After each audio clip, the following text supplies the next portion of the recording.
هذه البسة المسكينة لقيتها في الحديقة العامة مرمية للأسف، ولقيتها حالتها حالة بصراحة. كانت مليئة فطريات، وحتى عيونها مليانة فطريات، بس الحمد لله أخذتها وعالجتها.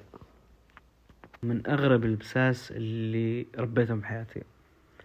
البسة هذه أول شيء ما طلع أي صوت أبدا، ما في أي صوت مهما يكن، سواء جعانة، عطشانة، محتاجة شيء، محبوسة برا، ولا أي شيء، ما طلع أي صوت.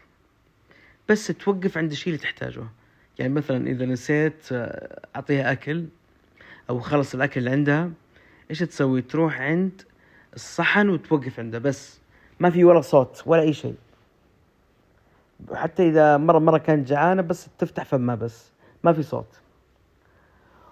وأحيانا أطلب منها، أقولها تبغى تدخلين جوا